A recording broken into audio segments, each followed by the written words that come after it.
Kamustahin naman natin si Ms. Sheila Viesca. Good morning! Good morning. Hi, Ma'am Sheila! Siya ang ating resident personal effectiveness coach and corporate communications guru. Ayan. Good morning, guru. Good morning. Good morning sa iyo. Happy Monday. Of course, pag Monday, marami tayong mga napag-uusapan tungkol dyan sa mga personality development na yan. And since it's August 26 today and we are celebrating National Heroes Day, ang ating topic ngayon ay tungkol sa...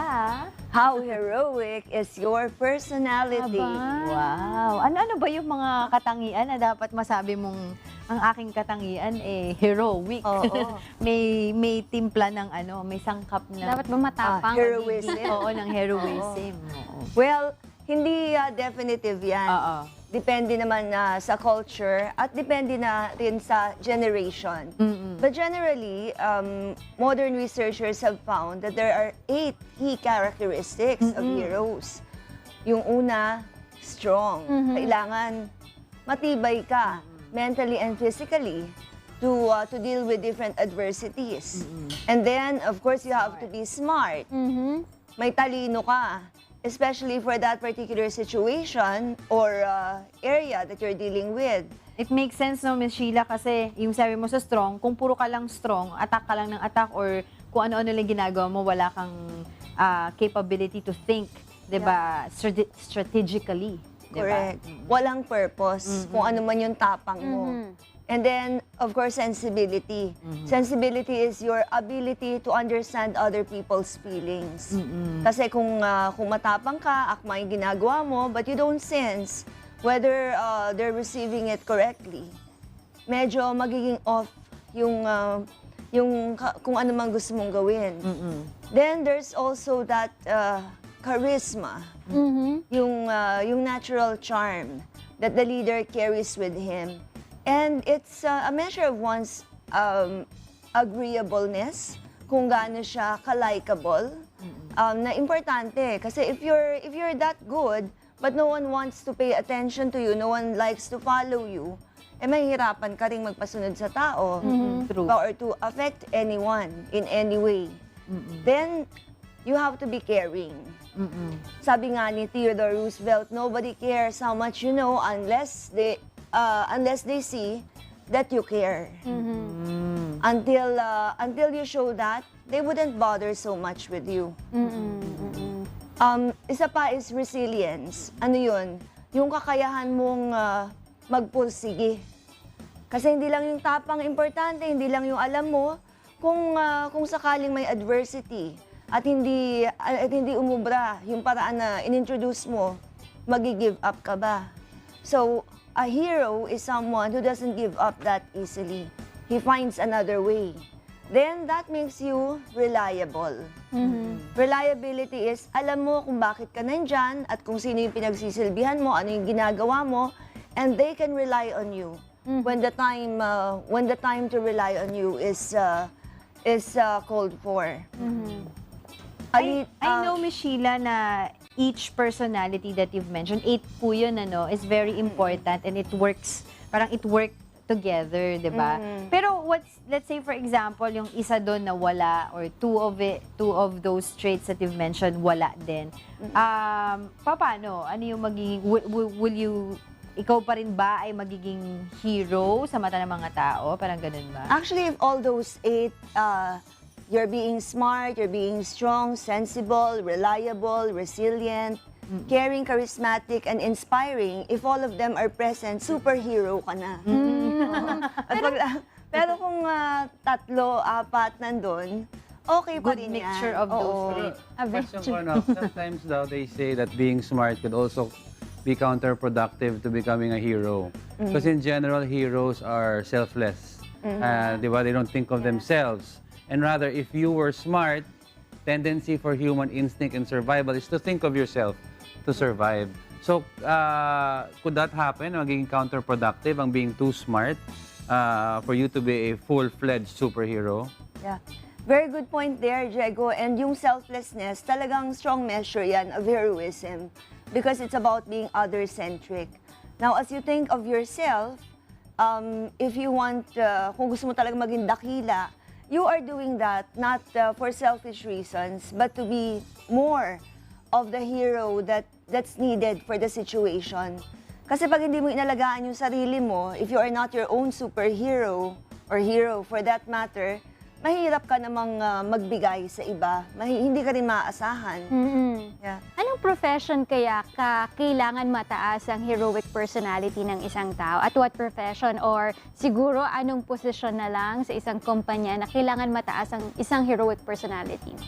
Any leadership role, Rina, would require a certain level of heroism because being a hero can happen if the situation requires you to be altruistic, meaning kailangan mo magsakripisyo para sa mga tao. But it also is something that you would need on a day-to-day basis, yung mga routinary work mo. So there are big heroic acts, small heroic acts, and if you have that kind of disposition that you matter and others matter, maiko-connect mo yan, whatever your role is in the organization. But of course, the higher your level in the organization, the more is required of you. And anyway, you rise to that level not for anything else, but because of these actions that you do every day that further develop your heroic characteristics. Can you say that parents also develop yung kanilang heroic personality at a certain stage of their parenthood na because they're becoming more selfless, tapos mapagbigay sa mga anak nila? Can you also say that? For sure. I think all parents can agree with that idea, Rina. Sometimes it happens in stages, and sometimes it's instantaneous. Diba? As soon as you feel that you have to care for another, sincerely, unconditionally, and selflessly, then lumalabas yung pagiging hero. You become naturally caring, you become naturally charismatic and kind. Kailangan mo maging matatag because courage requires so much of you. Tapos, kailangan mo rin maging matalino, kailangan mo rin maging sensible and sensitive, and you have to be inspiring to your child. Then, hindi ka rin pwedeng mag-give up just like that. You have to be resilient. Totoo. And your child, pag iyak niyan, kailangan nandyan ka. Ikaw yung aasahan. To be strong. It's good that you mentioned being natural on those traits that you've mentioned kasi this is something that you don't plan. Diba? Otherwise, kasi if you plan na, I have to be this time around, at this event, I have to be caring. At this particular event, I have to be sensible. Yung mga ganun. Otherwise, it would be insincere. Tama? Yeah. And these characteristics, you can say are an indivisible whole. So, minsan nadidevelop mo 2 or 3 or 4. Over time, you get exposed to different situations that make you do more. Tapos mas nakikita mo, kaya ko pala, and you get inspired to become the hero that's required for the situation.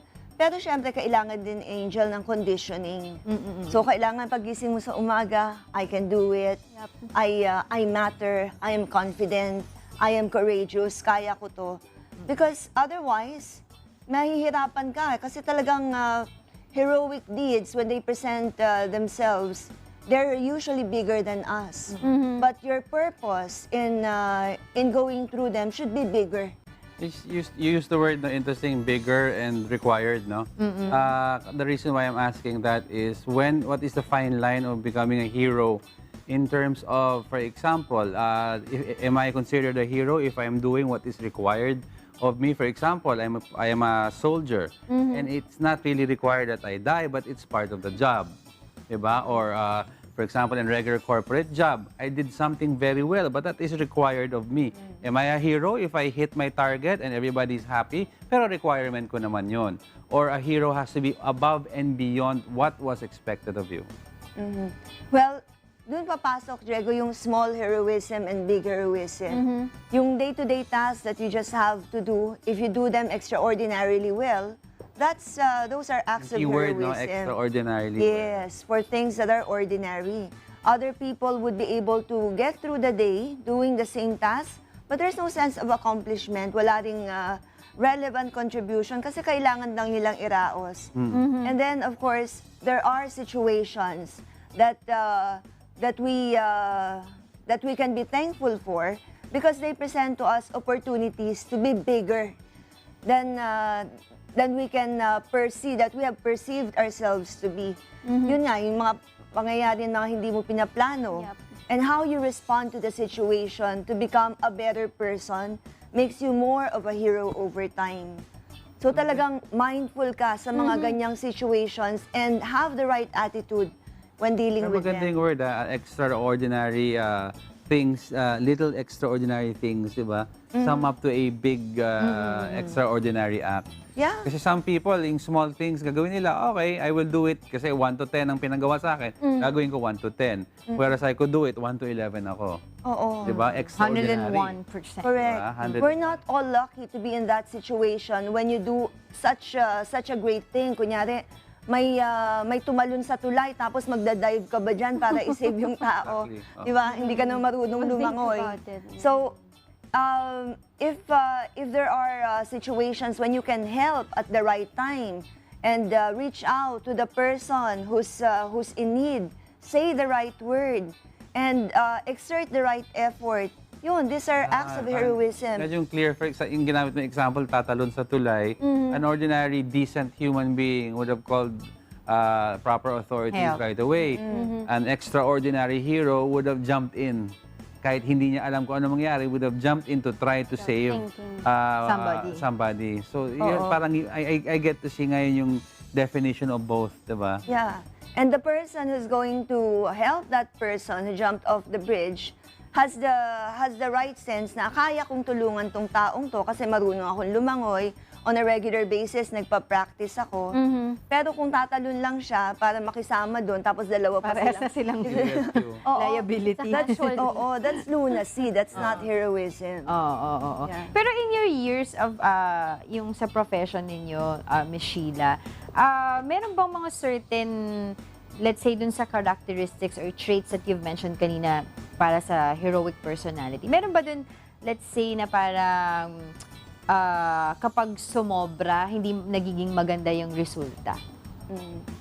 Well, anything that's overly done or done without timing may be more destructive than helpful. But I think especially Angel yung pagiging matapang, pagiging strong, pag hindi tama, lalo na kung pagalit mong gagawin o kaya bara-bara, you can do more harm than good. Caring can also be detrimental, especially if you're doing it unconditionally and it's not noticed, and eventually ikaw yung nagre-resent because people don't notice it, or yung iba naman get abused because they don't know how to say no intelligently. Diba? So the people you want to nurture end up becoming debilitated. Kasi sa sobrang nurturing mo, nawala na ng disiplina. Boundaries are no longer set. Yeah, but any one of them when overdone or kung hindi natin pinag-isipan, medyo mas May makakasama. cause and effect din siya. Oo. So, dapat talaga balance yung 8 traits that you've mentioned. Oo. Walang susobra, walang kukulang. Otherwise, it's not going to be a good result. Oo. And it's about you being grounded on who you are, kung ano talaga yung definition mo ng heroism at having that awareness kung sino yung mga kasalamuha mo, ano yung sitwasyon na kinakaharap mo, so that whatever act of heroism you project will be appropriate for that situation at makakatulong ka talaga.